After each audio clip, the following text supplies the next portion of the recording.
Halo saudara, apa kabar? Kiranya tetap dalam keadaan sehat dan terus pakai masker. Masker saya mana? Ada.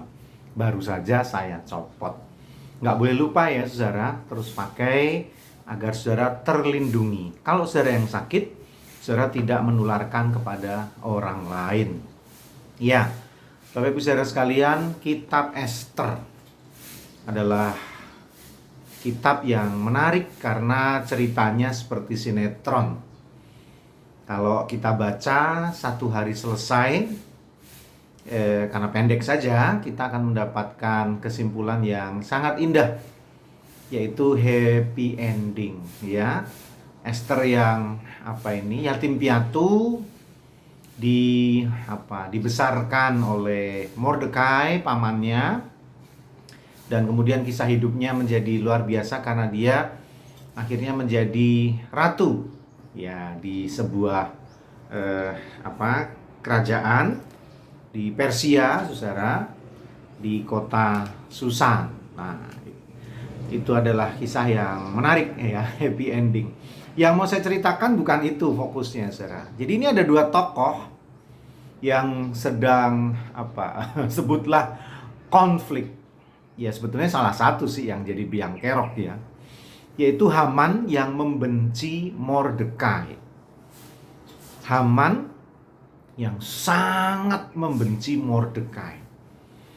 Kebenciannya itu begitu rupa, saudara ya. Kalau saya baca sebuah kebencian yang nggak ada nggak ada obatnya ya. Apa sih istilahnya? Kok ya ada ya orang begitu bencinya kepada orang lain. Bahkan kebenciannya itu semakin memuncak, semakin menjadi-jadi pada saat dia mendapatkan sebutlah berkah, sebutlah rezeki. Raja Ahasiweros memberi jabatan baru, memberi harta benda yang banyak, memberi kedudukan yang luar biasa, dan dia pesta, tapi dalam pesta itu selalu ada kemarahan, ada kebencian kepada Mordekai. Nah, salah satu ungkapannya yang tertulis dalam Ester 5 itu ada dalam ayat 13. Ester 5 ayat 13. Akan tetapi semuanya itu tidak berguna bagiku. Ini kata si Haman.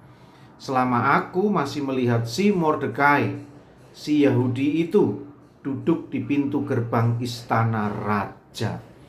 Saking bencinya dalam suasana pesta, yang mestinya pesta syukuran, jabatan baru, harta berlimpah, kok ya malah jadi uring-uringan ya saudara ya. Dia pengen sekali membunuh yang namanya Mordekai. Dan kemudian ayat 14 dituliskan bagaimana istrinya dan teman-temannya menyarankan bagaimana cara membunuh Mordekai dengan cara yang kejam.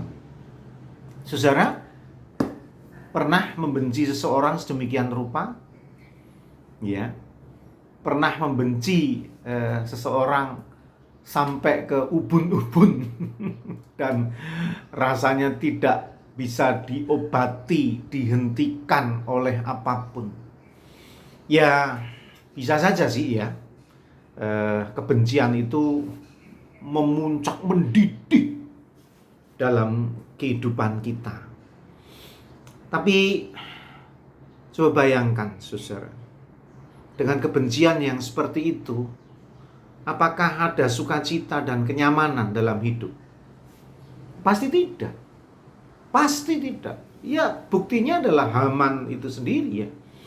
Dalam pesta ucapan syukur jabatan baru pun dia nggak bisa menikmati. Isinya adalah kemarahan yang membara. Isinya adalah kemarahan yang begitu rupa.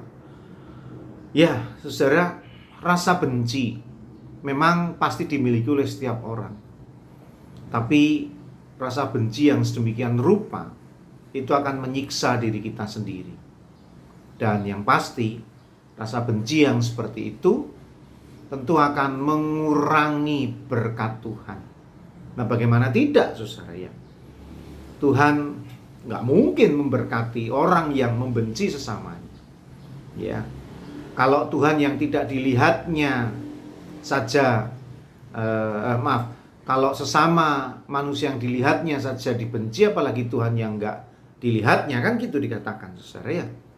Nah, artinya mari perlahan kita cari solusi untuk menghentikan kebencian kita kepada seseorang. Mungkin dia pernah berbuat salah, mari belajar mengampuni. Mungkin saudara pernah dikecewakan, mari belajar untuk bersyukur dengan apa yang sudah saudara terima.